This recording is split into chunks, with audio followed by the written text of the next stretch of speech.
Ahí va a llegar el gol del Arsenal. Ozil. Marca Mesut Ozil. Granit Xhaka. Boom shakalaka. Boom boom boom boom boom boom boom boom boom boom boom boom shakalaka. This is Arsecast Extra. Hello and welcome to another Arsecast Extra, as always, with James from Gunnerblog. James, do you know what it is? I think I do. You think you do? Let me just tell you what it is. Well, I won't tell you. This will. 2 men, 2 microphones, and 1 goodly morning. I think that's it. That was exciting. I had shivers up my spine. It is a goodly morning. Goodly morning to you and goodly morning to all the listeners. Yes, goodly morning to everybody listening and to all the people who were imploring us to do the podcast last night because they just wanted to talk about this and enjoy this game and enjoy this win. Sometimes it's a Sunday, but more often than not, we're going to be doing it Monday mornings. It doesn't mean that it's not going to be an enjoyable podcast because there was so much to like about yesterday. You know, beating Manchester United at any point is always good, but I think there was plenty going on yesterday for us to get our teeth sunk well and truly into today. Yeah, it's great. I mean, I was buzzing last night. I couldn't do the podcast because I was basking. I was basking in the glory of the tuna winner. Oh, I thought you were, for a second, I thought you said you were busking. I thought this was a career sideline. You were, taking yourself down to Camden Tube Station and standing outside singing Wonderwall. With a guitar, just singing Tottenham Hotspur, we're coming for you, while people threw money at me. Delighted. No, I really enjoyed the win yesterday. I've sort of been drinking it in, watching every possible form of highlights. I think the reason it's so nice is partly that where it falls in the season, it feels like there's less time for us to kind of screw it up from this point. So it feels bigger almost. Yeah, I get that too. And also because we're going into a long domestic break, it's April 1st before we play again in the Premier League. So, going into this break on the back of that good result, coming as well off the back of the game against Rennes, which was disappointing for various reasons, which we spoke about on the podcast on Friday.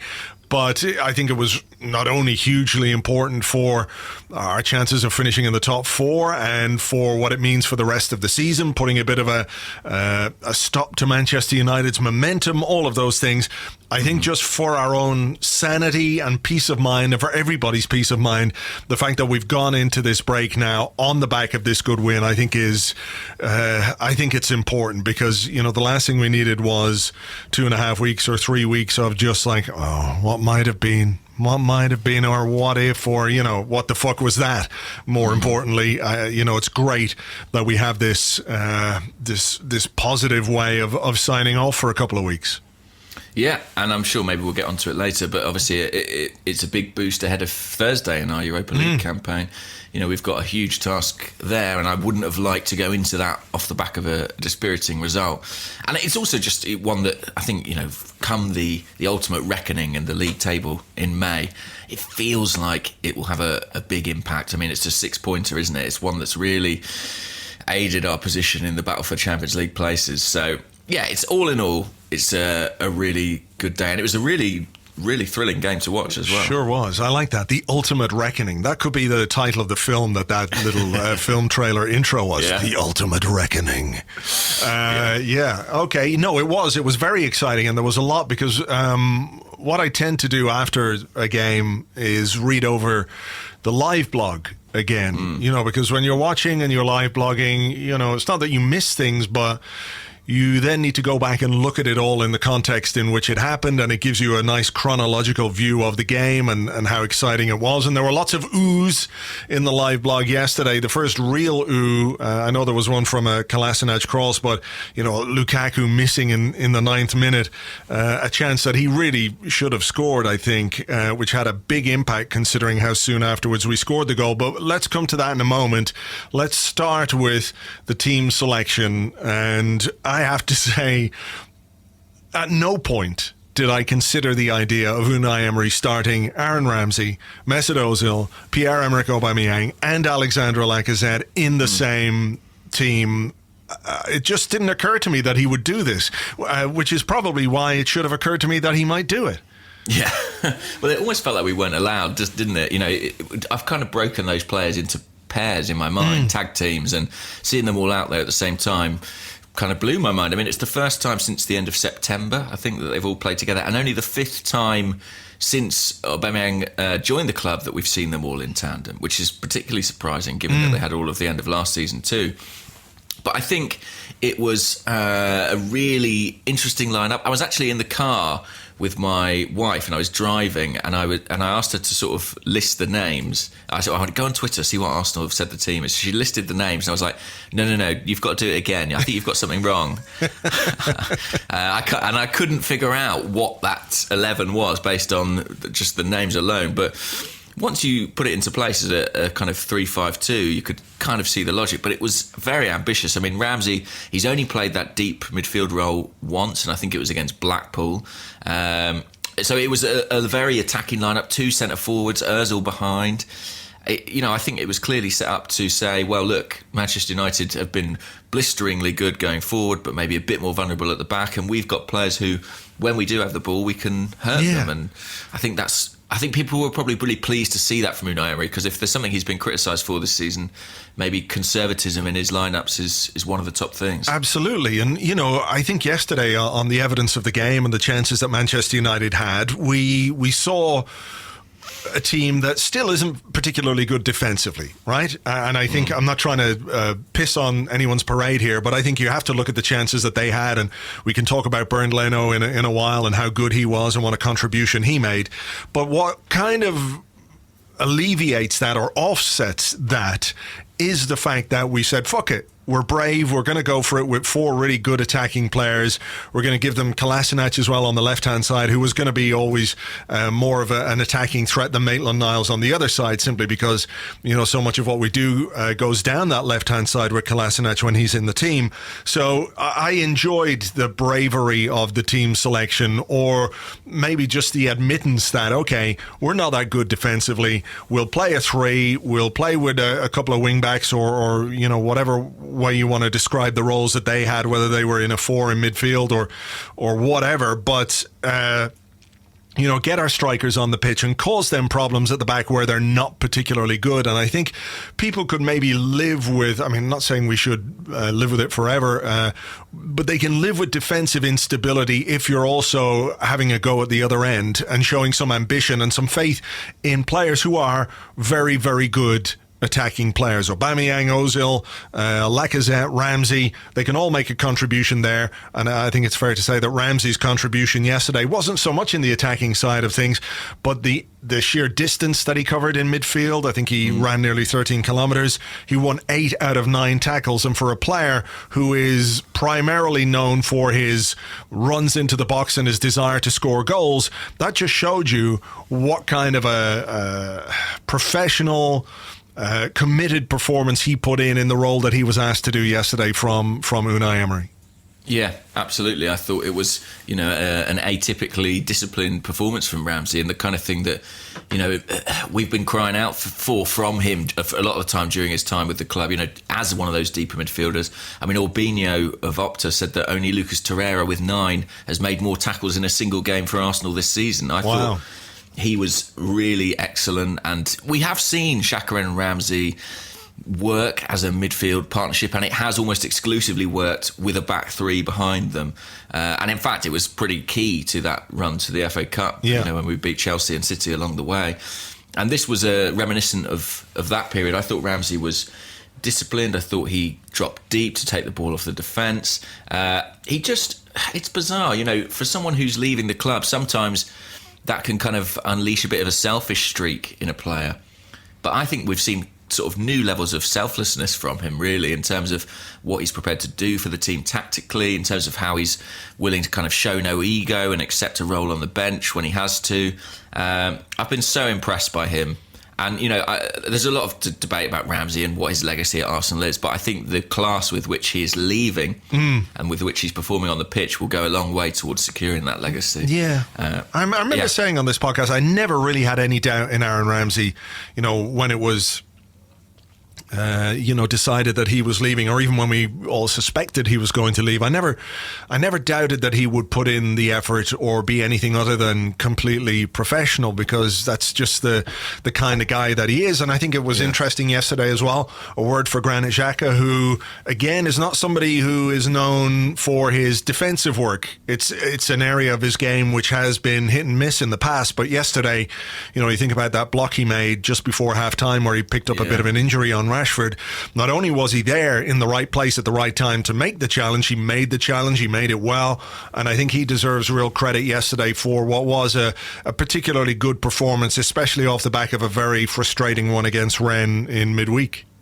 Yeah, and just mentioning Rennes there, it's kind of intriguing. I wonder whether Ramsey would have started this game in central midfield were it not for the fact that obviously Lucas Torreira was suspended, but also maybe the performance of Matteo Guendouzi and Rennes factored into Unai Emery's thinking. I just thought it was telling that he didn't even make it off the bench when he almost invariably does. I think he'd played in every Premier League game prior to that point, or something close to it anyway.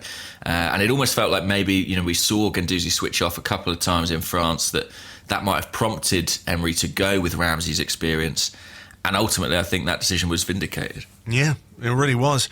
So, look, the chance I mentioned earlier, Lukaku, they got a bit of space down the left-hand side. It was a cross into Lukaku. He should score there, right? He should, and, he goes for the sort of Ozil, doesn't he? Hits it into the ground and it comes up off the crossbar.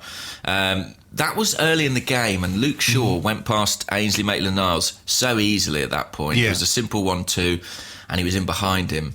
And I'm sure, this would be one of the talking points of the game. But in that first half, I was really worried for Maitland-Niles. Yeah. Partly because United were playing with a 4 in midfield. Pogba was kind of pulling onto the left, and he was his direct opponent with Shaw bombing on. And I thought he looked nervous. I thought he looked not great on the ball.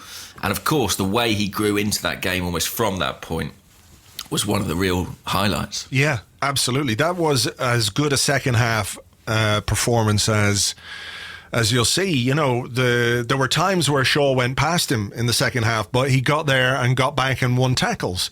It was really, really impressive from Maitland-Niles. He hasn't always been convincing there on that right-hand side. The first half, like you, I was a little bit worried, but he deserves massive credit for the second half that he put in, whether it was somebody took him aside at halftime and had a word, or whether it was whatever it was.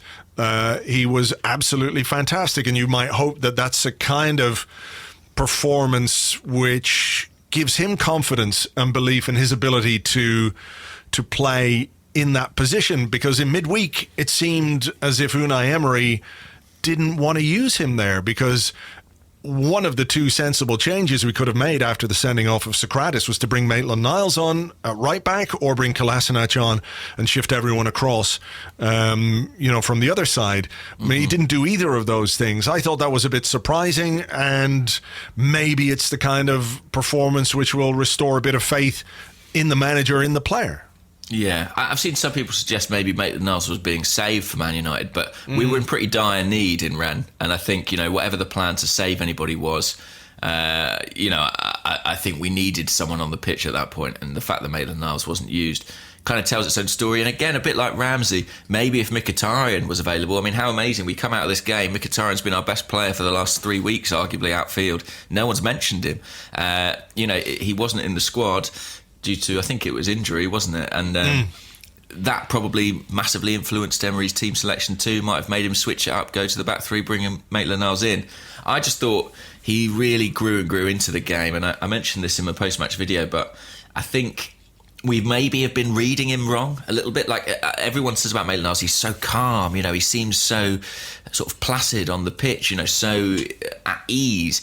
And I wonder, I think maybe we're not looking at that right. He looks, to me in the first half, he looked like someone who was a bit nervous and who grew into that game and sort of realised that he maybe found his level. And I think as much as his kind of inexpressive face and demeanour could be that he's incredibly cool, it could also be that he's just not quite comfortable, that he's, an academy player who's grown up kind of, in the ranks, who doesn't go on the pitch feeling like a star and feeling like he necessarily belongs. And if anything, I really hope that second half could be something that makes him feel like he belongs, because he's a really, really useful player for our squad. And I know people want to see him nail down a position, but his versatility makes him incredibly valuable to us at the moment. And with Hector Bellerin out, he is the only guy we've really got who I've got any confidence in playing that right wing back slot. In terms of just the physical profile and the way that Emery wants his fullbacks to work up and down the pitch. And being able to be effective at both ends of the pitch, it's exactly that. You know, I know we're a left-sided biased team, but I haven't actually looked at the chart, but I wouldn't be surprised if that bias was not quite as prominent yesterday. In fact, both our goals came from moves down the right-hand side. Maitland-Niles, I think, was involved in both. I think he gave it into Lacazette, he laid it off for Xhaka, and then it came down the right for Lacazette when he was dribbling and won the penalty. And I thought there was more balance there. I thought the absence of Iwobi was probably part of that too, because Ozil's someone who's going to drift left and right, whereas often we're going through Iwobi on the left. And I think, you know, if you have Lichtsteiner on that flank, if you have Jenkinson on that flank, if you have Mustafi on that flank, you are going to have massively that bias and going to be lopsided. But Maitland-Niles at least gives you some semblance of equality between the two flanks. I think the thing is as well is that whatever Ainsley Maitland-Niles wants to be in terms of a footballer and nailing down a position, what he's got right now is a chance to play semi-regularly at right back or at right wing back.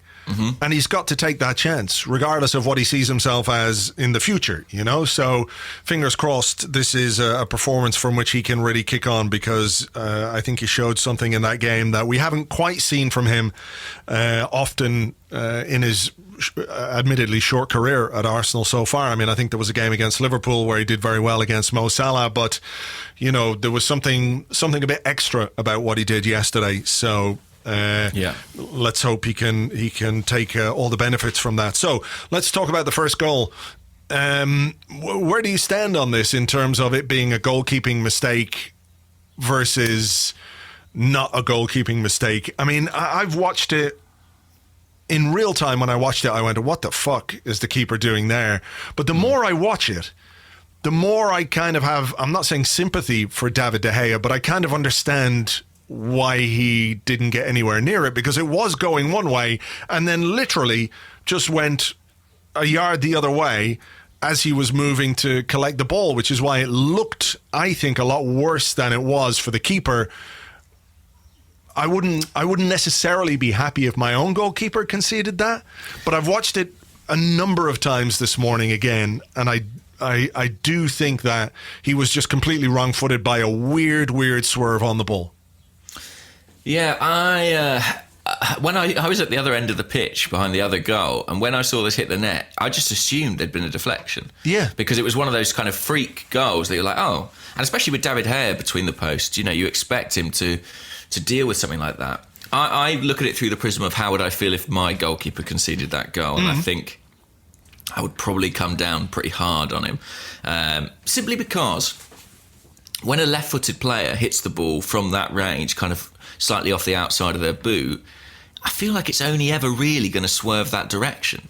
And I know it swerves quite late. I know it doesn't really move until sort of the penalty spot, but De Gea sort of takes a step kind of the other way, and I can't fathom why he does that. I think he just misjudges it. I think I'm just looking at it here again. I genuinely think he thinks Xhaka's like going for the near post. Right. I think that's what he thinks. And then, here it is again, I'm watching. I mean, it really is a weird... It doesn't look it from some of the angles, but here's the angle from behind Xhaka, and he hits it, and then all of a sudden it just sort of dips. It's weird, almost like he kicked a burst ball. You know the way that can happen sometimes?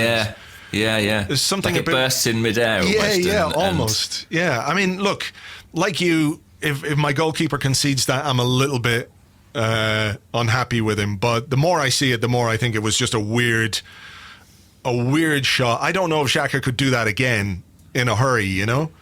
Yeah.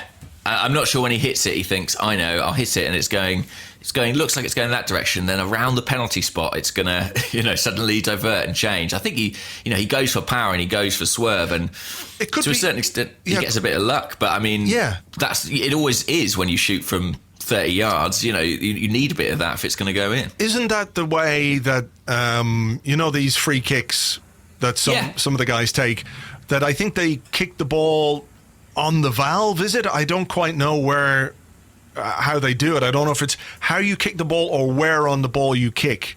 But yeah, I think it was a little bit freaky. But look, let's not worry and let's not complain about it too much.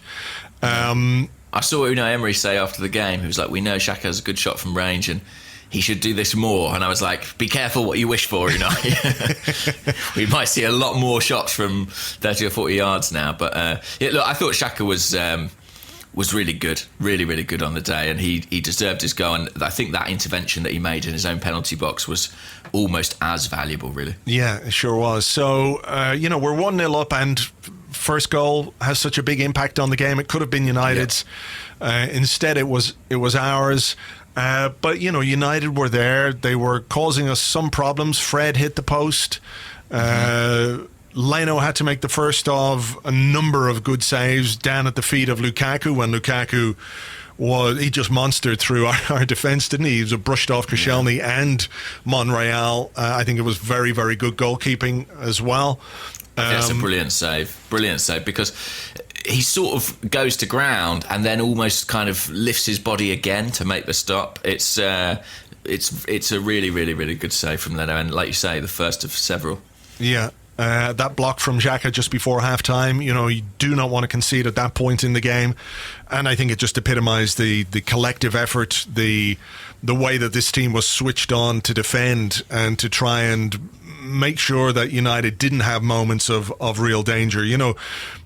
I'm not sure it necessarily all worked as well as we might have liked. I felt particularly in the latter stages of the first half and the early part of the second half that United had a bit too much room in midfield for my liking. And I think early on in the second half there was a moment where Leno again he snuffed out the danger because Lukaku, I think Socrates had stepped up and Lukaku was in behind. Had Leno not read the game and come out and kicked it away, we would have possibly conceded a goal there as well. So it wasn't all perfect, but what was unquestionably spot on was everybody's awareness and concentration and ability to, you don't always want to be defending last ditch, but when you have to, make sure you're in a position to do it. And I don't think we were really caught out there throughout that game.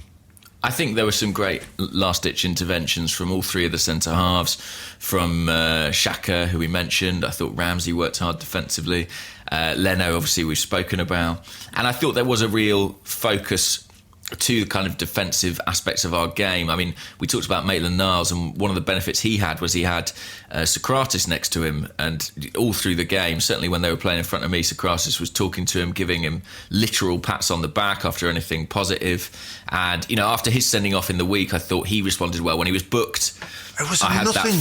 Was it? I have not seen it again, actually. It's sort of like the one that he got against Rennes, in that he slid in. I don't think he really touched Pogba this time. I think the one against Rennes was perhaps a bit more cynical. So I think he was quite unlucky to get booked there. And considering what happened in midweek, he must have been a little bit aware of it. But I thought he managed his game very, very well, considering he was on a yellow card. Exactly that. I mean, United did still create chances, and I feel like sometimes when we play these big teams, we sort of have to accept that's almost certainly going to happen. I know we played Chelsea and they didn't have a striker on the pitch and it was a bit of a different thing. But, United have been flying. They were always going to create chances. And I do think it's possible that we could be sitting here talking about another result. These are very, very fine margins. Ultimately, I think our goalkeeper massively outperformed their goalkeeper, and that made a massive impact on the final score. But it almost doesn't matter, when these matches are so close, so finely decided, they become kind of cup finals, and the implications of this were kind of cup final-esque, and you don't care really, do you? I mean, you want to see a good performance, but ultimately the result is king in these situations. Absolutely. And then, you do have to say that if your goalkeeper is the guy who has kept the score, kept a clean sheet and made a big contribution to that,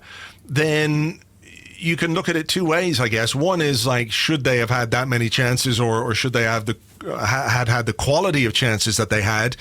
But if they did, and you've got a player who works or plays very well, you know, it's like a striker converting 3 out of his 4 chances, and you'd say the striker had an amazing game and he was key to winning it, you know? Of course. And a goalkeeper has pulled off some incredible saves, brave saves as well. So he deserves the plaudits for helping us to the 3 points. And, you know, that save from Lukaku in the second half, early in the second half. Yeah. Amazing. Is that the one with his leg? The one with his leg, yeah. Yeah. I mean, that is a brilliant stop. And, I think it was Monreal pushed up and maybe Koscielny was left back in. And Lukaku's about 6 yards out. And he's been in great form, brilliant goal-scoring form of late. You think it's nailed on, but Leno spreads himself and manages to nick it off the outside of his leg. It's a really, really important save. And we've been on the wrong end of brilliant goalkeeping performances against Manchester United several times, haven't we? Including, as much as people want to criticise David De Gea. Yeah. I'm just looking at this save again here. Yeah, it's poor from Monreal. He steps out. He can't step out there. I tell you what, though, Lukaku takes a heavy touch on that ball as it comes into him. Right. And I think that saves us very slightly. Yeah, exactly. He's sort of on the stretch as he's taking the shot. So, Leno gets out and makes a big save. And that's actually where Koscielny got injured. Koscielny picked up an injury, which, I think he had a 3-inch gash in his leg, which he got stapled together in order to help him play on, which, really sums up the guy and what an impact he's had since he's come back. I know he had that difficult game against Southampton, but it's amazing what he's doing. It's amazing, actually. I don't think he gets anywhere near enough credit for the level of performance that he's putting in at 33 years of age, coming back from an Achilles tendon rupture, which could easily have a hugely debilitating effect on a player much younger. So for him to come back and to find this level again, I don't know what to say other than it's brilliant. And playing big games in quick succession as well. Every few days he's playing at the moment. And my heart was in my mouth at that moment because it was one of those where the Arsenal players were waving the physios on, like quick. And the referee kind of made a signal to the touchline that seemed to indicate maybe some sort of stretch would be required. So I was frankly shitting myself because I don't like the idea of this defence without Laurent Koscielny at all. Which again is just a compliment to what he's been producing. But you're right to say that we should be praising Leno here. He really made a massive difference. And all week there's been a lot of talk about XG related to Manchester United. I don't know if you've followed this. Yeah. People saying that essentially Solskjaer's team were kind of performing above what you would anticipate, a little bit like we were during our long unbeaten run. And there was, eventually they'll kind of regress to something like the mean.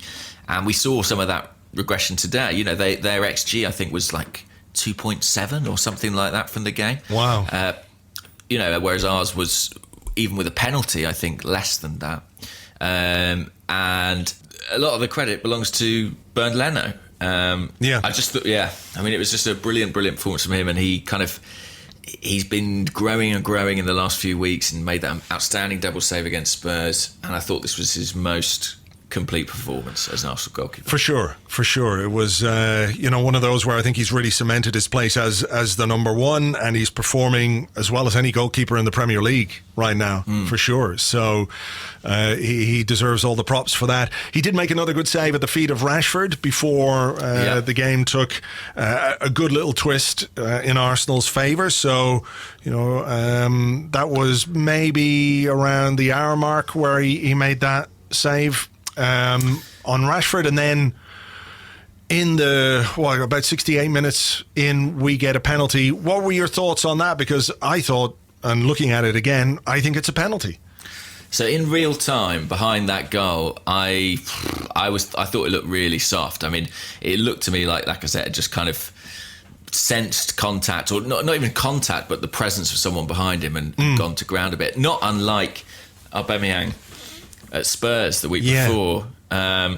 Having seen it back on the replay, I can see why the penalty's been awarded. There's a push in the back, and I think a thigh comes across as well. I still think it's soft, but I think anywhere else on the pitch it's probably a foul. So there you go. Yeah, I think for me, nailed on penalty. absolutely a nailed-on penalty. You know, he pushes him in the back. It's quite sly. And I think Lacazette just makes sure that the referee can see it. I mean, for once, John Moss was there in the right position, despite his seeming unfitness. He's not the most athletic of referees, that's for sure. But I think it's a penalty. So... And credit to Lacazette as well, because that was not the only time in the game where he showed some really smart footwork to sort of create a bit of space and weave away from defenders. And again, I feel like that's something that we're seeing more of from him. You know, his game is becoming more rounded all the time, and that sort of dribbling ability is part of that. Now, I have to say, I was hoping that Lacazette himself would be the man to take the penalty. Yeah, me too. Or even Aaron Ramsey, who was sort of stood near the penalty spot. I thought, is he going to get involved here? So yeah, I was thinking either of those would be ideal for me. Right. And then we see Pierre-Emerick Aubameyang step up with the ball. He's obviously had a little moment with Lacazette. And I think it was quite interesting yesterday, wasn't it, that they were both really trying to help each other out. There were a couple of moments where perhaps they could have been a bit more selfish individually, but they were keen to do something which would gee up the other player. There was one on the edge of the box where I think Aubameyang could have had a shot, but he looked for Lacazette to try and play him in. And I think there's something nice about that. You know, they're both aware they didn't play very well against Spurs, and I think the penalty miss and the performance against Spurs had an impact on Aubameyang's performance against Rennes in midweek. So we know they're great mates, and I think there's something to be applauded about how they were really trying to work together to get each other back into form. The penalty itself, when he took it, James, I have to say I had confused thoughts. First and foremost, let me say, I was ecstatic that we'd scored, and I'm not taking anything away from that at all. And I do wonder if, you know, there's any point in discussing a penalty which goes in, you know, because it's gone in. Of course. However, when he took the exact same penalty that he took against Tottenham, more or less, I was a little bit sort of, what? I mean, you haven't learned your lesson here in any way. What's going on? Why would you take the exact same kick, more or less, knowing that the timidity of that penalty last week is what allowed Hugo Lloris to save it? Well, I mean, what were your thoughts when you saw A, him taking it, and B, the way he took it? I mean, do you think it's worth even discussing? There's something I'll explain to you in a minute, because he spoke about it on Sky, but like at the time when it went in and the way it went in, was it just pure ecstasy for you, or was there a bit of like, ooh? I think there was relief, but that relief was kind of part of the overwhelming feeling of ecstasy, because at that point at 2-0 I sort of thought, we're in the clear here, we're going to be okay. I agree that on first look that penalty doesn't look particularly emphatic, but anyway, so explain what you're going to explain. Well, on Sky afterwards, he was interviewed by Jamie Redknapp, and Jamie Redknapp was asking him about the penalty, and Aubameyang said, look, I made a mistake against Tottenham, and the mistake I made was that as he was kicking it, he looked at the ball. And his technique is not to look at the ball at all, something which amazed Redknapp. He said, you're not even looking at the ball. And he goes, yeah, I know where the ball is, Jesus. I'm paraphrasing a little bit there, but he said he was absolutely focused, and he obviously watched where De Gea was going and put the ball where De Gea wasn't. And he said this is something they practice in training all the time, taking those kind of penalties. You know, I guess everybody has their own technique. You know, Van Persie is going to stick it in the top corner with pace and power. Aubameyang's technique to score penalties is to watch where the goalkeeper goes and then kick the ball in the opposite direction. Yeah. So, you know, there was some method to the apparent madness, if you like. Yeah, and that makes sense. I mean, that makes sense as to why he missed against Spurs and why he scored against United with similar technique, because ultimately there was a sort of technical facet of it that was wrong. He didn't watch the goalkeeper properly against Lloris. And to do so and hold your nerve like that against Man United, having missed one the week before, I think, you know, speaks to Aubameyang's coolness under pressure and his experience. And I'm really pleased that he put it away, and I hope we get something like the Aubameyang we were seeing a few months ago back now, because he has looked a little bit shy of confidence recently, and clearly what happened against Spurs affected him. let's hope that Lacazette's generosity and this big goal kind of lift him out of that. Yeah, absolutely, because we are going to need him in these final games of the season, and certainly on Thursday. Yeah, for sure.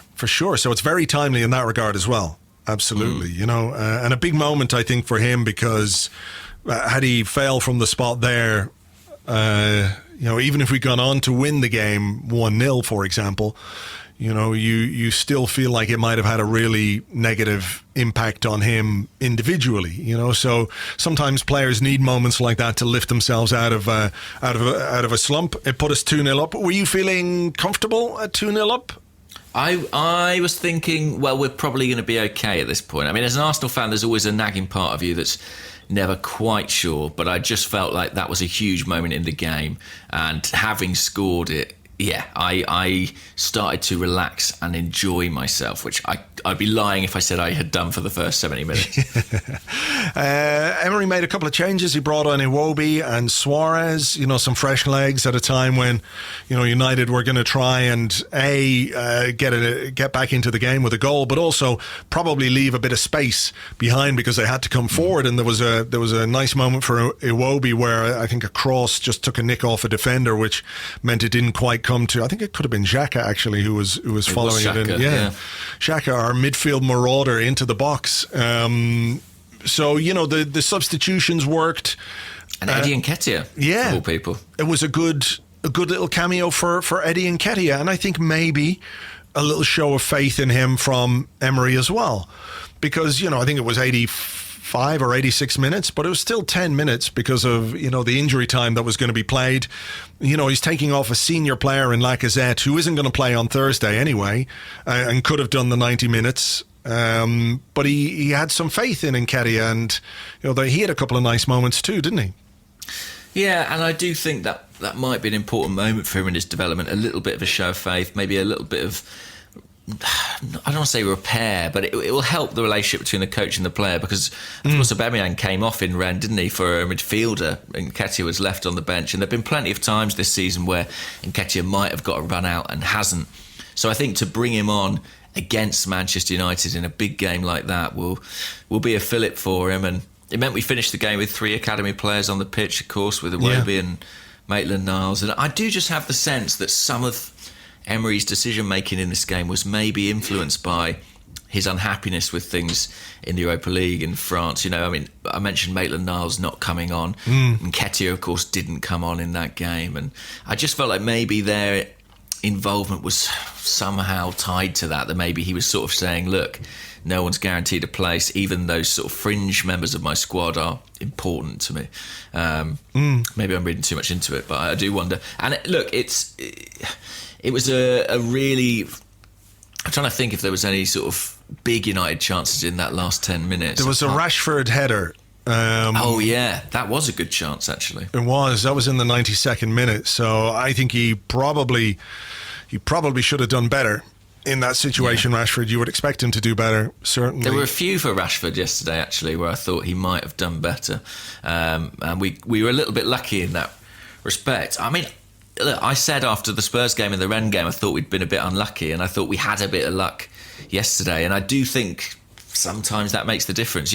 We're talking about this. It's like you said about the penalty. If a penalty goes in, we're happy about it. If it doesn't, it doesn't. I know it's sort of stating the obvious, but this was a game that was kind of on a knife edge, really. And were it not for some efficiency at both ends of the pitch, particularly Bernd Leno, we'd be talking about a different match. But we're not, and we won, and that's kind of everything. Yeah, and it's been a very good weekend for us because obviously Tottenham lost.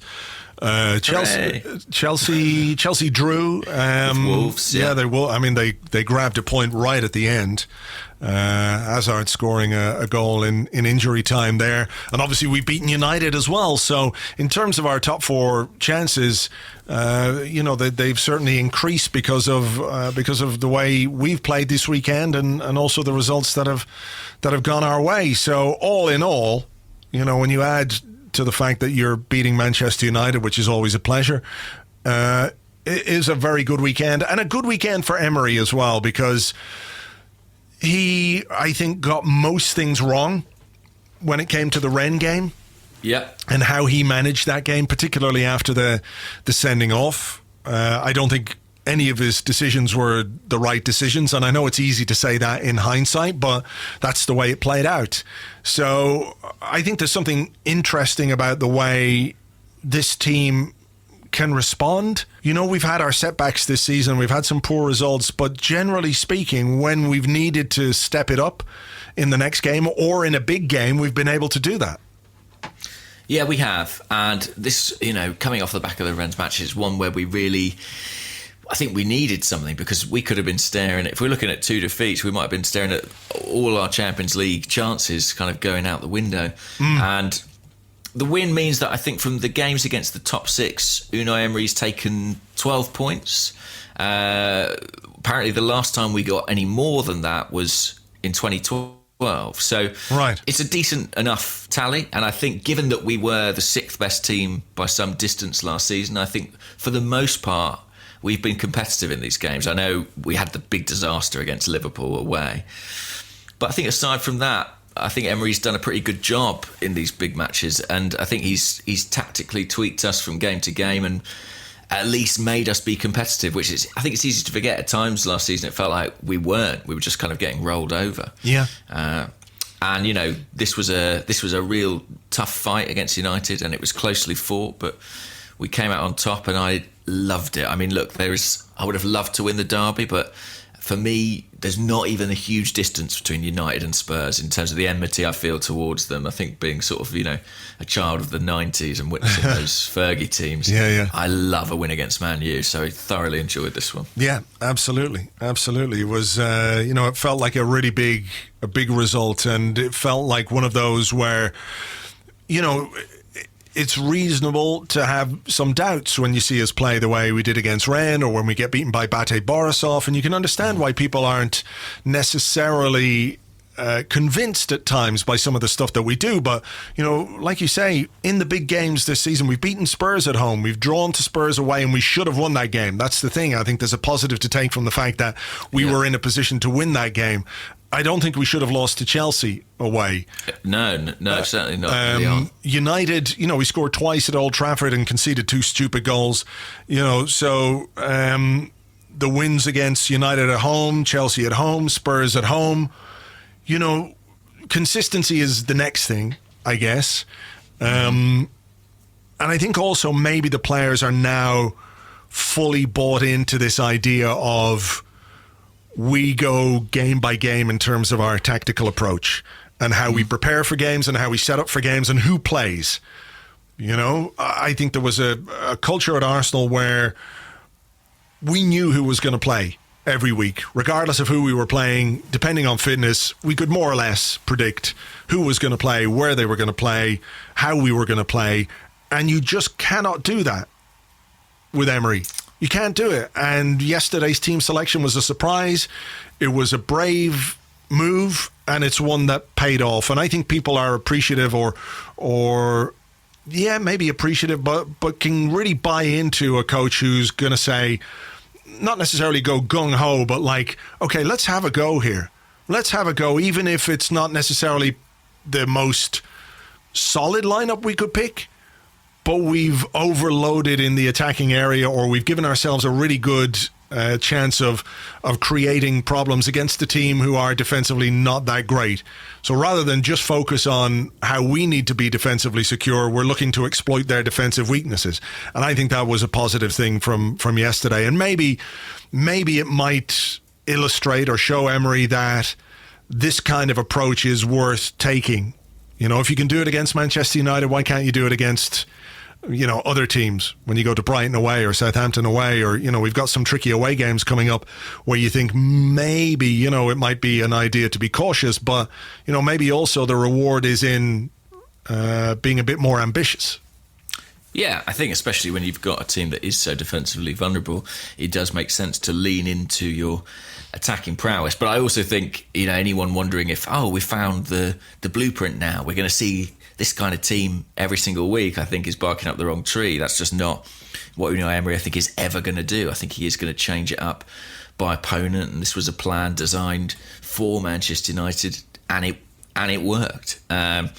But it does place us in a brilliant position, and we've got lots of questions about, you know, how this affects top four and how confident we are. But just looking at that league table and seeing us in there ahead of Manchester United and ahead of Chelsea with, 8 games to go, feels pretty good right now. Yep, it sure does.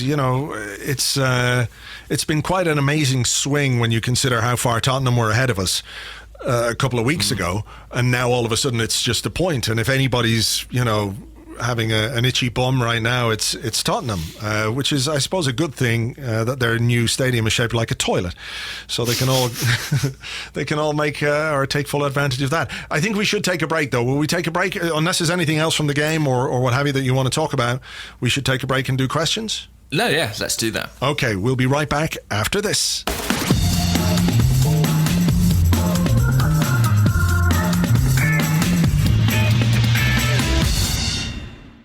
Welcome back to the Arsecast Extra. This is part 2 of the show where we answer questions that you sent to us on Twitter at GunnerBlog and at Arseblog, on the Arseblog Facebook page, facebook.com/the Arseblog. And if you're an Arseblog member on Patreon, you can ask questions on our Discord chat server, which is available to you if you are an Arseblog member on Patreon. So 3 platforms on which you can ask your questions. Just before we start, I should say that we want to thank everybody who does send in questions. We get so many that it's almost impossible to get to them all. It is impossible to get to them all, but we do read them and we really, really do appreciate them. So keep them coming.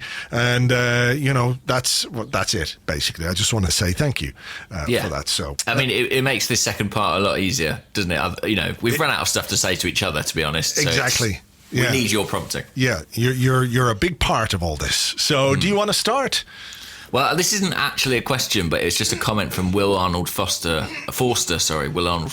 Facebook, who just said, silver lining, if Danny Rose had been sent off for the studs in Leno's chest in the North London derby, then he wouldn't have been on the pitch to let the ball roll through his legs for Southampton's opener on Saturday. Just a nice thought.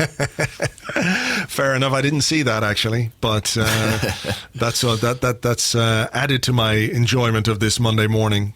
Sure. I mean, like we said, it's a great weekend. But anyway, let's have a question proper. And this one comes from Spin Bowler on Twitter. And they say, is our running more difficult than people think? We play a lot of tricky sides away and we don't have a great record on the road. That is the tricky part rather than the opposition, Our record away from home is not great. No. At home, we have shown that we're more than capable of beating most of the teams that we're facing in the run-in. So it feels like it's a bit of a psychological block more than a team quality or individual quality kind of a thing, And yeah. I think as well, part of it is a hangover from last season to an extent, because last season was so bad away from home that we don't really have the belief when we're on the road to get the kind of results that we should get. So, look, if you ask me now, would I rather play Leicester away, Wolves away, Everton away, than having to deal with games against the other top 6, even with our record on the road? I'd still say yes. I'd rather play the teams we're playing, whether it's home and away, than playing some of the bigger sides. So there we go. Yeah, I mean, I'm just looking at our home and away results this season so far. We've played 16 home games, of which we've won 13, with a goal difference of plus 25. I mean, it's a really good record. Away from home, 14 played in the Premier League, only 5 wins, 4 draws, 5 losses. And it was quite remarkable as well. If you look at the goals against column, we've conceded 12 at the Emirates Stadium and 27 away from it. So, we haven't been great on the road, and we're a very different outfit. We've got 3 home games left, which are Newcastle, Palace and Brighton. And I feel pretty confident about those. It is those away games that give you pause for thought. I think it is probably trickier than many people surmise, but I think also, when I think back to us doing our predictions, I think kind of everybody's running is a bit trickier than maybe we've expected. And, neither of us predicted Chelsea to draw with Wolves. Neither of us predicted Spurs to lose to Southampton. Yeah. So I suspect we're not going to go on a clean sweep and sort of win, 8 games on the bounce. But I don't think anybody is at this point. Yeah, I do wonder if it might be, we look at it and think we need to take, almost maximum points. But I wonder if that's the case given some of the fixtures that the other teams have. I'll just point out that I predicted a win over Spurs and a draw against United, and they were the other way around. So I'm 2 points up. I'm 2 points up on you. I predicted 4 points from those 2 games, which is what we got. I will post a screenshot of our spreadsheet, our prediction spreadsheet, on the site today. So if you want to check out the predictions that we made, just go to arseblog.com and look for the post which has today's podcast on it, and you'll see the spreadsheet with our predictions on it. And hopefully we continue to be more wrong about the opposition, or about United, Chelsea and Tottenham, than we are about Arsenal. That would be good. Yeah. But yes, essentially I do think our running is probably trickier than we think, and I'm sure we'll make it so, but I think everyone else will drop points too. So we're still in a very strong position right now, and I'm clinging to the dream of Spurs not making the Champions League, and it feels plausible. It really does feel plausible. It does. It didn't a few weeks ago, and it certainly does now. So long may their trials and tribulations continue. And then, when Harry Redknapp takes over again next season, there's only one way it's going. So absolutely. Yeah, they need a wheeler dealer, to get some players in the transfer market when Pochettino goes to Real Madrid or Manchester United. And, they've got all this stadium to deal with and all the restrictions that's going to place on them financially. Harry Redknapp, he's the man. He can wheel and deal. Absolutely. Can't wait to see it happen. From his dog's bank account or whatever it was. Okay, this is a question from Jared on Twitter, at @JudeThatDude. And he says, Xhaka bossed Pogba, in brackets, again. Is he actually good? I think he is what we think he is, isn't he? Like, he is a good footballer who is capable of having some very good games, but who is undermined by some bad moments. And actually, I thought in the course of this week, we saw quite a lot of the sort of spectrum of Xhaka. I thought he started well against Rennes, was spreading the play brilliantly and controlling the ball. Then when we went down to 10 men, he was kind of all over the place, resorted to kicking people. And then against United, suddenly he looks like a dominant central midfielder again. And I'm sure in his next game, he'll pass it to an opposition player 12 yards from his own goal. I mean, that is kind of the Xhaka issue. And I think that's sort of where we are as a club, is that we have players who are nearly really good. And nearly really good, yeah. Yeah, and that's sort of what we are. We're a Europa League team pushing to be in the Champions League. It would be quite weird if we had 11 world-class players who never made a mistake. We wouldn't be where we are. And I just sort of think there is I think it's kind of a tendency, because we have had such great players, particularly in the last sort of 20 years and under Arsene Wenger with the Invincibles, that we're always looking to sort of label someone world class. Like, I've seen a lot of that around with Bernd Leno today. Is Bernd Leno world class? Yeah. And I sort of think those justifications and those distinctions sort of belong to a different time. They sort of belong to when we were winning the league and we're thinking, well, what else can we claim about this team? And we can sort of, pin those badges on people. Whereas now I sort of think that's just not the level we're at. And it doesn't mean Xhaka's not good, and it doesn't mean he's not useful, and it doesn't mean he's not one of the best players we could get in that position. But it doesn't mean that he's not flawed either. Yeah. It's, he is sometimes really good, and other times he's really bad. And most of the time, he's quite good. Yeah.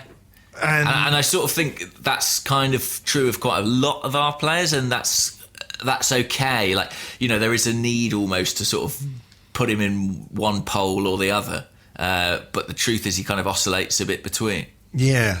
Yeah, it's easy to remember the frustrations with players as well, and when they do things or they don't seem to learn from them. And you wonder, is that just who this guy is? Is he always going to make that kind of mistake? And maybe that's what Xhaka is. How old is he now? 26, I guess. Something like that, yeah. Yeah, so 26 indeed, 26, you know. So, I mean, there is still scope for improvement at 26 years of age. I mean, most players are in their best years between 25 and 30. So it is possible he could improve. You know, you see the way he played yesterday and you think, oh man, if he could do that every week, you know, we'd be a much better team. But maybe if he could do that every week, he wouldn't be at a club like Arsenal right now. Mm-hmm. So he is what he is and we are what we are. And we're just going to have to live with that and enjoy each other's flaws and failings, I guess, along the way. Exactly. You know, if we were perfect, we'd be podcasting about Real Madrid or whoever it is, you know. But we're not. We're here.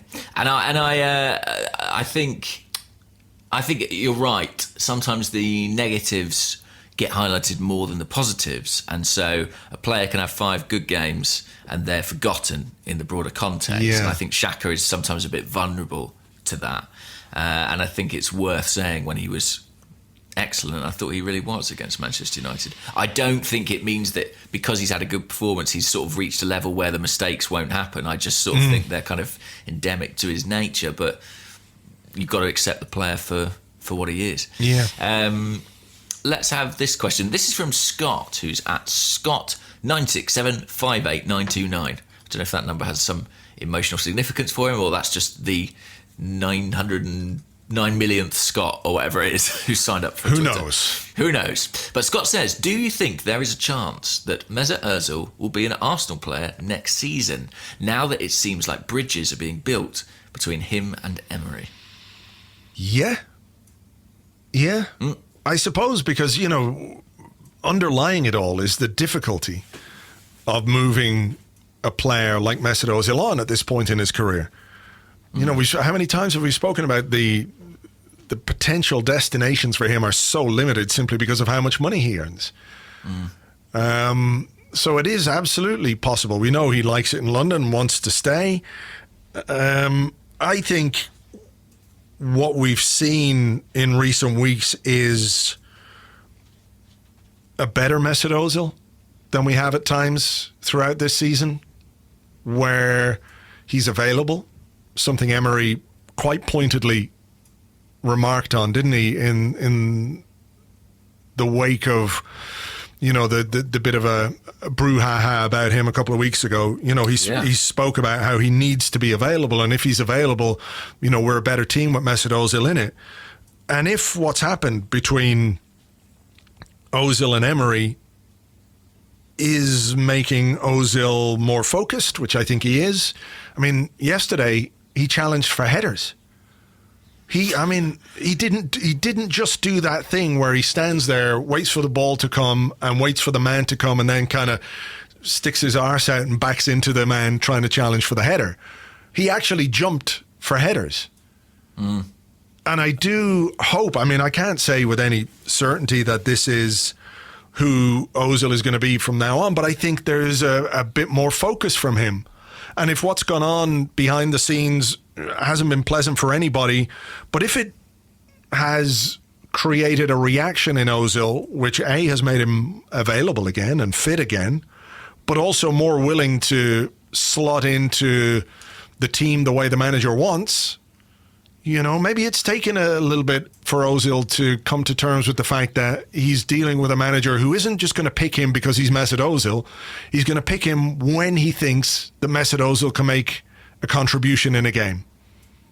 Yeah, so and I think that relationship is being repaired steadily as well. You know, I mean, I almost thought against Rennes that Ozil was sort of left on too long. You know that. Oh yeah, me too.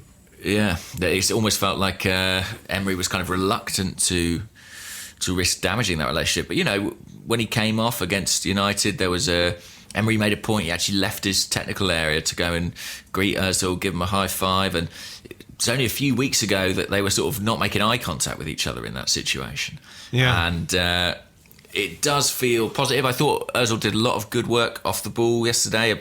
You know, customarily you think of him looking left and right at all times, looking for a pass, but when he didn't have the ball, he was constantly looking for where Matic was and where Fred was, and trying to shut down the space and shut down the passing alleys. And that won't go unnoticed from Emery. I'm sure that, you know, that's stuff they've spoken about behind the scenes all season long, and now we're actually seeing it put into place. Yeah.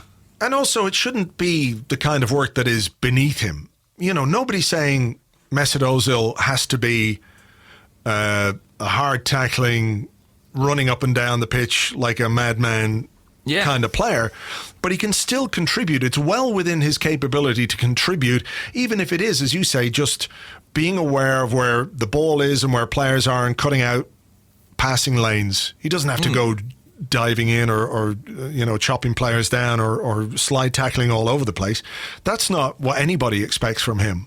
But, you know, a bit more in terms of positional discipline or organisation is, you know, it's not too much to ask of a player. Just being switched on. And, you know, in his darkest days, I think we both remember probably the Man City games last season, back to back, when it was the League Cup final in the Emirates Stadium, when he was sort of strolling around on the halfway line. And that's not what we saw against Manchester United. And I think if he continues to produce performances like that, then Emery will find a place for him. And do I think he'll be here next season? I think on balance, I think it feels more likely than not, just because I think moving him on is laced with so many difficulties anyway. Yeah. I guess it really depends on how badly Arsenal want to free up those wages. Yeah.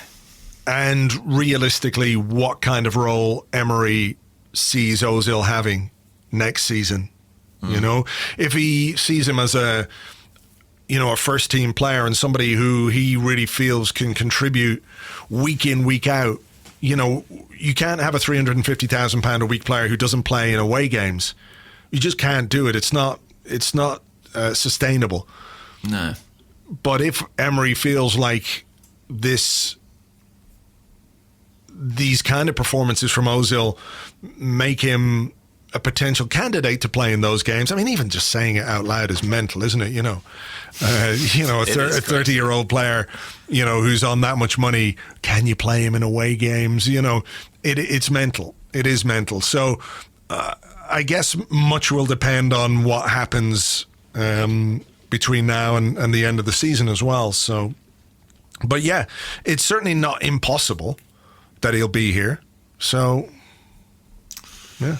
We'll have to wait and see. Is it my question? It is. Okay, Magnus Holmberg, at Magnus_Holmberg.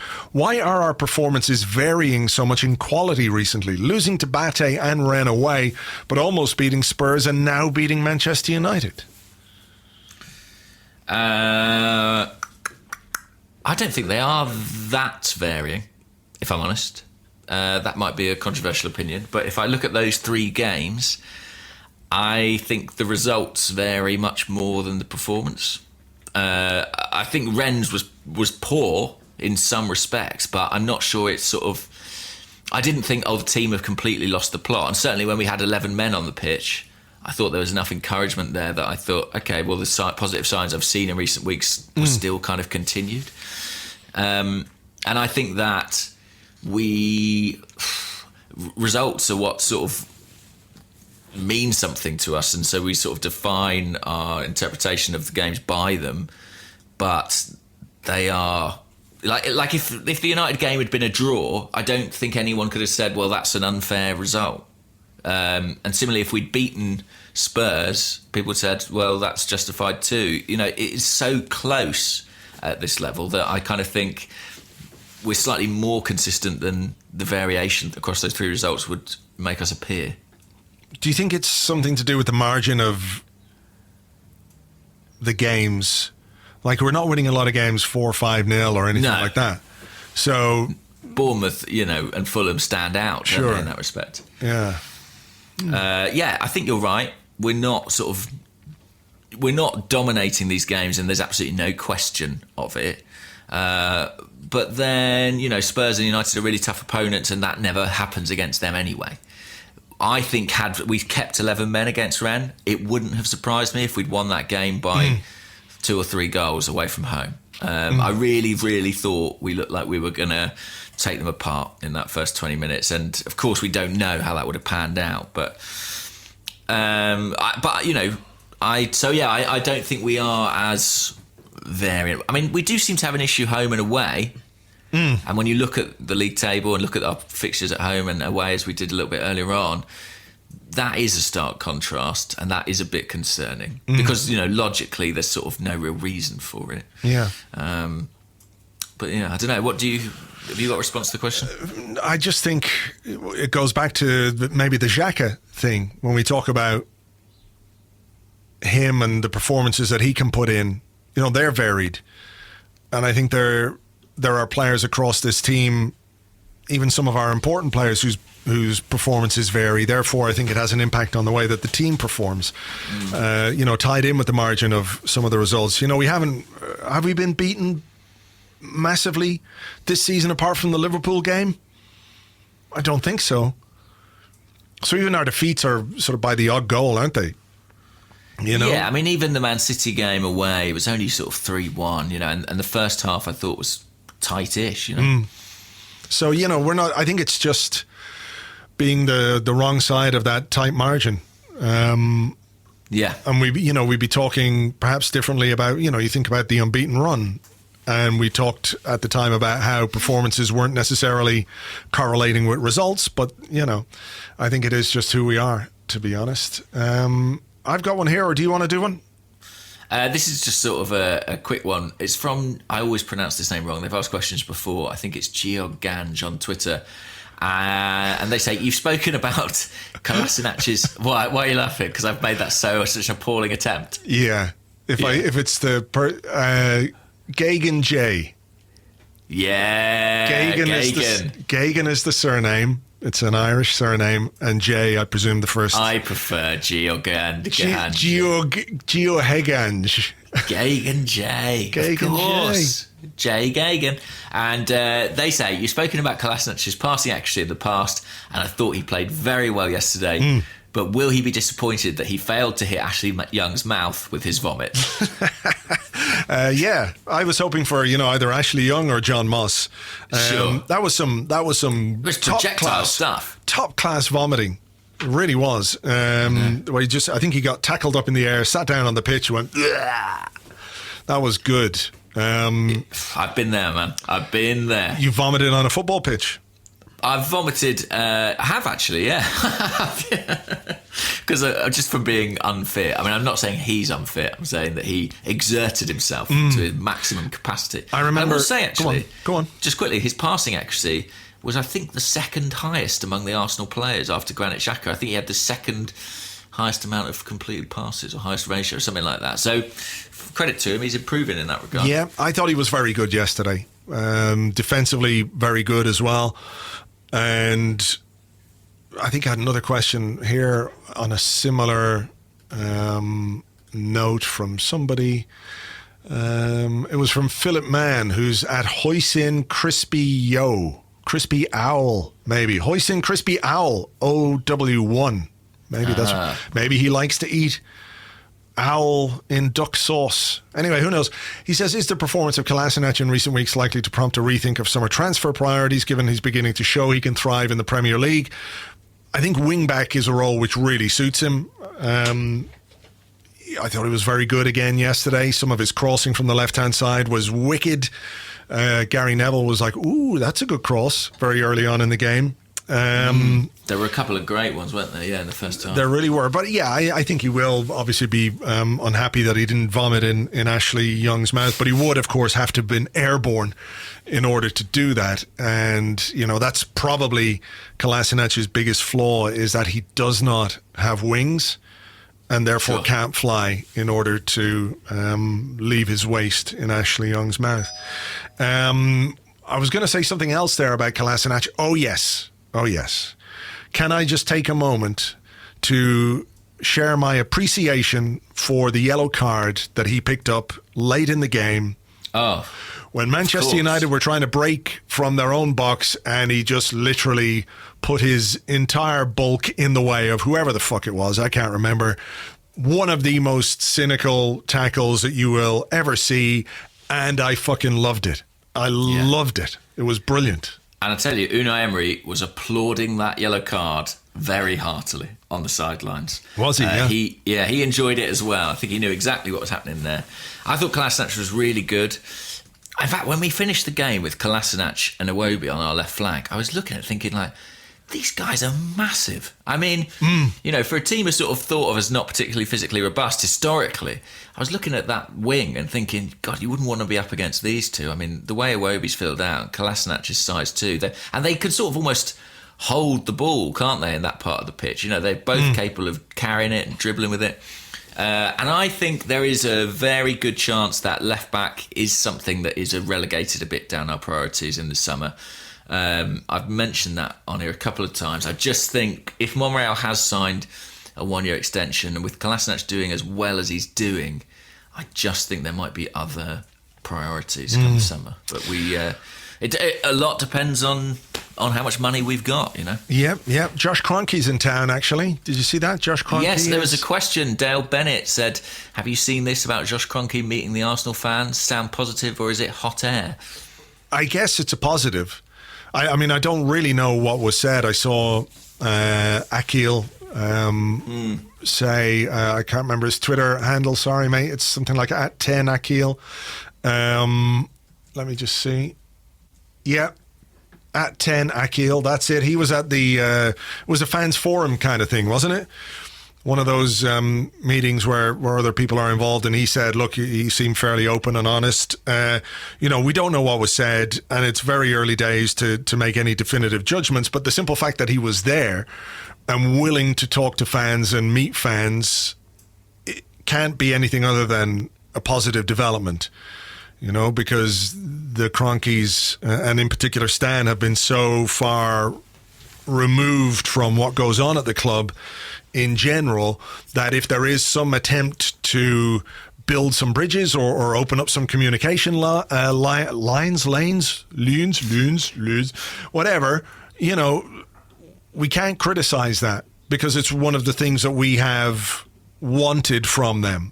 So I can't say with any surety as to what was said or how it was said, but the simple fact that it happens is a small step in the right direction. Yes, absolutely. And I think, you know, we're right to kind of place our hopes in Josh rather than Stan, because he is the man for the future and the man who's likely to be more engaged, and who, of course, was actually spending some time here last season. Yeah, and he'd probably be alive longer as well. Well, that's a big factor. So look, I mean, you can't on the one hand say, oh, I'm not happy about sort of absentee owners, and then on the other hand not be pleased when one actually turns up and talks to some supporters. I mean, that's definitely a positive step. Okay, here is one from Dazzy Pepper talking about cynical fouls and stuff, and he said, when chips are down, this is from Discord, he says, when chips are down and a big game calls for maturity, you know, running down the clock, being smart in position, you can usually count on Arsenal to defend like stupid cunts. Perhaps a little harsh. He said, yesterday we didn't. We defended like very smart cunts by time wasting, defending compactly and making good challenges. Some might see this change as controversial, but I think it's high time that we try not doing dumb shit when we see a game out. Can we expect this behaviour to continue? And I did like this question in coming, 3 days after we did some amazingly dumb shit to allow Rennes to score their third goal in the Europa League. Yeah.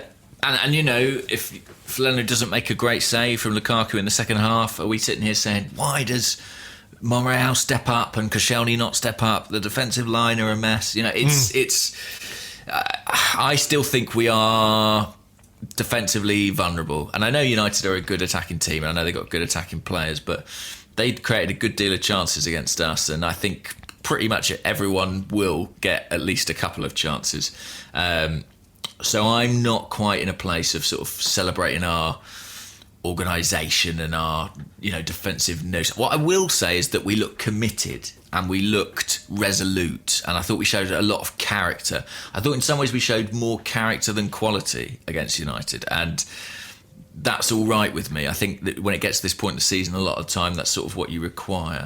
But the defence, to me, is still a massive work in progress and has to be kind of the focus of Unai Emery's summer of work once again. And I almost feel like he almost is just trying to get to the summer now by hook or by crook, and then he's going to have to look at the problem properly because it's still very much there.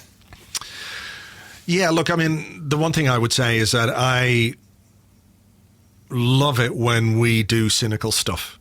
Love it. Oh, me too, yeah. You know, I think it is, as much as people might say, well, that's not really football, stick that up your hole. Arsenal should be doing that stuff routinely. We should be taking yellow cards when we need to take yellow cards. There was one actually in the second half yesterday where it could have been Pogba went on a run, and I could see Xhaka weighing it up. I could see him going, should I, shouldn't I? And he sort of, it had gone too far for him to make the foul because it would have been a free kick in a dangerous position, whereas if he'd done it on halfway or inside the centre circle, you know, he would have given away a free kick and stopped that move. So I'm all for it. I'm all for the goalkeeper wasting time when we're ahead in a game like this, because every other team will do it to us. You know, be sensible, be cynical, don't do stupid things. I'm on board with all of that. You know, I think Clive on the Arsenal Vision podcast made a good point the other day, and it was quite succinct. He just said, players can be a bit thick sometimes. And they can, and they get caught up in the moment. I do think it's an important part of the game to be able to spoil the opposition, you know, to frustrate them. And if everyone hates us for doing it, all the better. I'm even more on board with it then, because I like that. I like when other fans or when we're criticised in the newspapers or by TV pundits, oh, look at this, that's terrible, you shouldn't do that, it's against the spirit of the game. Yeah, stick the spirit of the game up your hole as well. I want to see more of that from Arsenal, because it is also a way of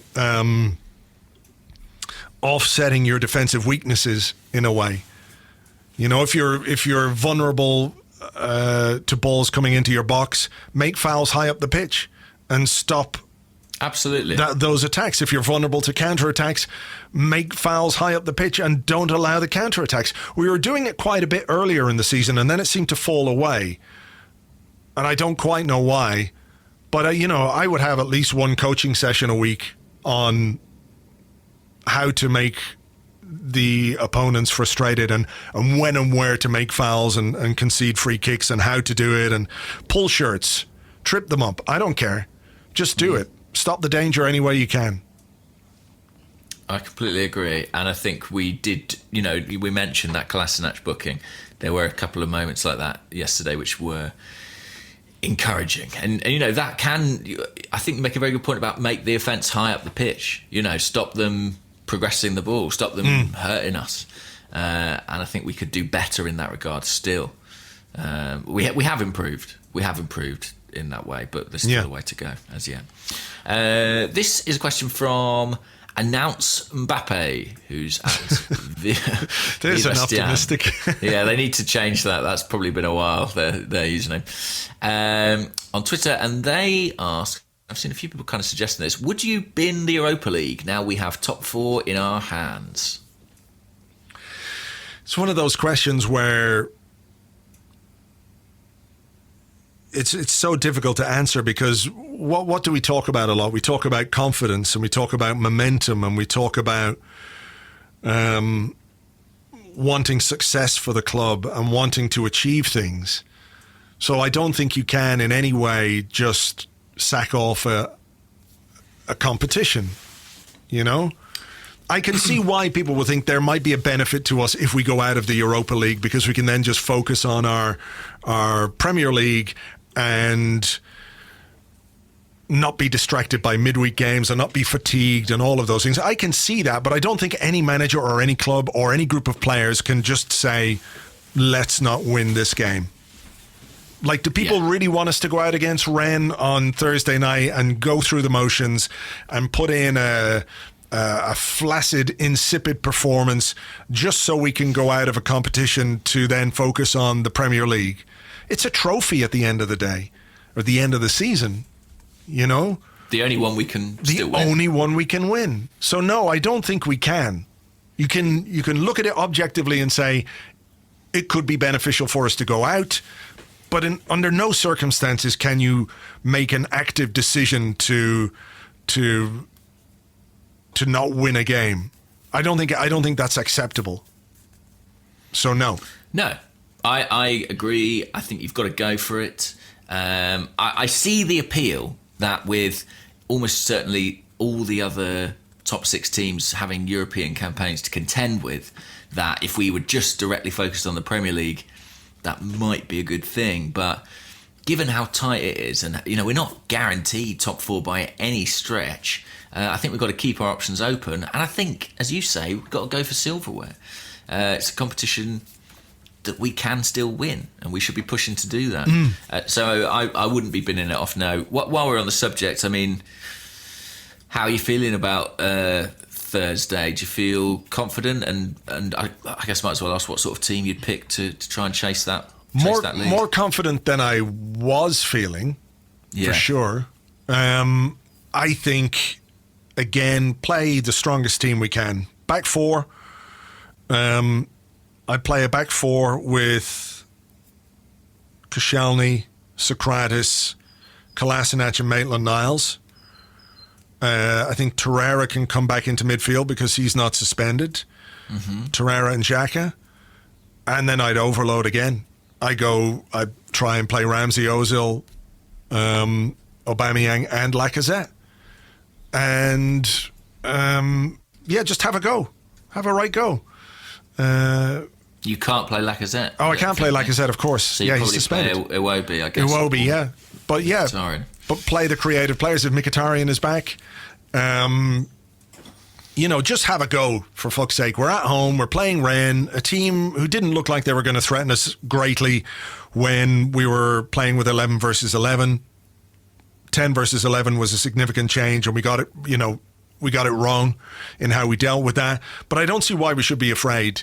2-0 at home is not an impossible scoreline. We've got a lot of strike power. I think go at them right from the start. Just go at them. Sarah, and all that. David Proul _33 asks, do you think there's any chance we see Leno play Thursday with the upcoming break? No. I think it'll be Cech again.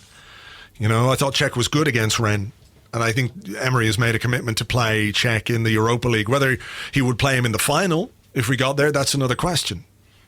And I had an interesting chat with someone this week who does a lot of work with analytics on goalkeepers, and they said they can't believe Petr Cech's retiring. They said his numbers on his performances this season are among the very, very best in the Premier League. And, actually the best, according to them, for a lot of categories. And they were like, it's really fascinating that he's chosen to retire so early. I mean, I looked at him on the subs bench yesterday and I thought maybe he just doesn't enjoy this experience, and he thinks, if I can't be number 1, I'm not interested. But then you see someone like Gigi Buffon in goal for PSG in the Champions League at 41, and you think he is stepping aside rather early. I wonder how big a factor his injury, his fractured skull injury might be. Ultimately he was kind of lucky to play on at all, arguably, after that point. And maybe that's been a factor in him deciding to step aside. Exactly, and there might be also something physical that we're not aware of, that he is coping with or dealing with, that isn't necessarily public, that, if he plays on much longer, he could do himself some damage down the line. So maybe he's, being sensible rather than, he doesn't want to have a hip replacement or a knee replacement, in his 40s or something like that. So that could be a factor too. I think the fact he knows he's lost his place as Arsenal's number 1, and maybe he doesn't want to go and play for a smaller club somewhere. Maybe he wants to just go out, having played for the 2 biggest clubs in London, obviously Arsenal the biggest, and Chelsea, second in that regard. So maybe he just doesn't want to take a step down in order to play. And also, you mentioned London there. When he came to leave Chelsea, he didn't want to leave London. When you have a family, you have a home, your kids are in schools. Yeah. Maybe he's just like, look, I don't want to leave this city. This is where my life is now. And frankly, the thought of going to play for West Ham is just utterly depressing or something like that. So, yeah, maybe that's it. But I think it will be him as well. Okay, a couple of quick ones just to finish. First one from Megan Cantle at Megan Cantle 99. She wants to know, what did you think of Denis Suarez cameo yesterday? I didn't expect him to get on. I mean, it was funny. I was looking at the bench, and the first 3 players they sent out to warm up, I think it was like Iwobi, Mustafi and Guendouzi, and I was like, yeah, they're the subs who will actually come on in this game, if anyone. I did not think Nketiah and Suarez or El Neni had any real chance. So I was surprised when Suarez came on, but I thought he looked a bit brighter. I mean, it's incremental at this stage. I had a question from someone saying, when do I think he'll start a game? I mean, it is genuinely difficult to see because every game is so important now that if, you know, the likes of Mkhitaryan, Iwobi, Ozil, Ramsey are fit, you just think they'd be in the pecking order ahead of him. So, I mean, I hope he's making a good impression in training for his sake, because that's sort of where he's really getting a chance to shine. What did you make of him? All right. I mean, he didn't do anything particularly eye-catching. I think he made 3 passes. You know, he had the energy to shuffle around the pitch and to do what we were crediting Ozil with, for example, which is to cut off the passing lane. So he was bright. He looks a bit more at home a little bit. But, you know, like you say, it's incremental. There wasn't anything there that made me think, yes, he should start against Rennes on Saturday, or on Thursday, rather. So, final one, I guess, and it's on a serious note. This comes from Dan Ricketts, who is DJR1970, and he says, on a serious note, do you think that Arsenal will receive punishment for the complete bell end who ran on the pitch and shoved Smalling? He's been arrested and charged with the same offence as the bloke who hit Jack Grealish, which, if you didn't see, I'm sure everybody's seen anyway, in the Birmingham derby. Some fucking idiot came on and tried to punch Jack Grealish in the side of the head. I think he's such a fucking idiot. He missed. I know he caught him with like the inside of his forearm, but he missed him with his fist, which is really lucky for Jack Grealish, because that could have been very, very serious. And he's rightly been arrested and banned. But I think the same thing will happen to the Arsenal fan. He's going to be banned from the club home and away. Yeah, and did you see the steward at the Birmingham game? Yeah. That was the strangest element of that whole story, who I think I think he got arrested maybe as well for sort of going after Grealish. We had questions about this from Matt Gooner and Gab on the Discord as well, so thanks for submitting them there. It's a bit of a stain on the game, I guess. You know, it's a really idiotic thing of this particular individual to do. The only thing I can think is this person an Arsenal fan? Would you really run the risk of getting yourself banned for life from the stadium of the club you love to do this? Now, maybe he was just pissed and a fucking moron. You know, those two things go quite well together, so... Yeah, there's people, very intoxicated at football games, behaving in stupid fashion. I mean, look... Obviously, did you see, I think it was the FA or someone put out a statement saying we condone this behaviour when they meant to say condemn. Oh no, really? Yeah. Oh, for fuck's sake. I think I've done it before myself. It's an easy mistake to make, but obviously you got to condemn it. It's complete idiocy, and I don't think that there'll be a kind of points punishment. I was listening to 5 Live last night and Chris Sutton was on there, so it was a difficult listen. It was his birthday yesterday, so I'm not going to be as cruel as I normally would be about Chris Sutton. But why, just because it's his birthday? Who gives a fuck if it's his birthday or his christening or fucking Holy Communion? Who cares? Yeah, well, they were chatting about if there should be points punishments for these kinds of offences. And they were like, it would stop straight away. Fans would... not want to see their team suffer, so it stops straight away. First of all, I think if you're stupid enough to do that, I think you're sort of stupid enough to do it whatever the consequence. I don't think points would be a huge dissuasion factor. It's also open to a bit of abuse as well, isn't it? Well, I could go in the Tottenham end, couldn't I, and just run on to every game, exactly. Yeah. And everyone would be going, That guy, he looks like Gunnar Block. He keeps whacking people. I mean, I just think... I don't know what I think about it. I don't think it's like indicative of some sort of societal catastrophe. I just think it's idiots who are getting probably more attention now because social media exists. You know, if that thing with Birmingham Villa happened 20 years ago, we probably wouldn't even know about it.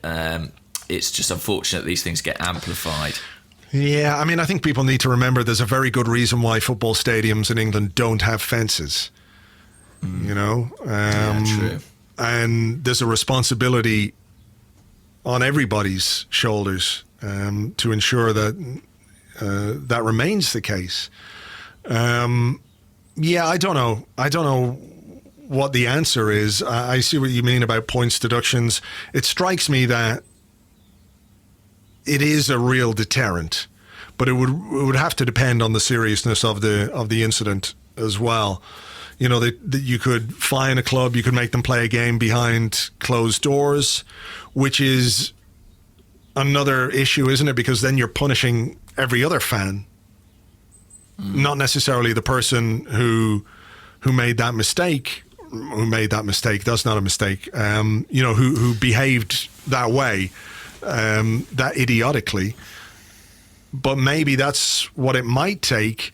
Is that if someone runs on the pitch and all of a sudden they become persona non grata amongst the rest of the fans because their team is denied a game at home, nobody can go see it, people have paid for their tickets, you're not going to be the most popular guy around, are you? So whether you can have some sort of impact that way, I guess you just have to put your faith in people to not be stupid fucking assholes, which is a lot to ask, I realise.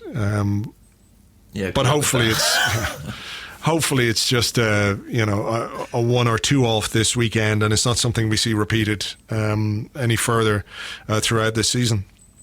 Yeah, I think part of the issue with the Grealish incident was that when the Birmingham fan was led away, you know, he was getting a pretty good ovation from some of the other Birmingham fans, and I think that's where, you know, there are always going to be a minority of real idiots doing something stupid. But I think the rest of the supporters can probably take it upon themselves to sort of admonish that sort of behaviour rather than applaud it.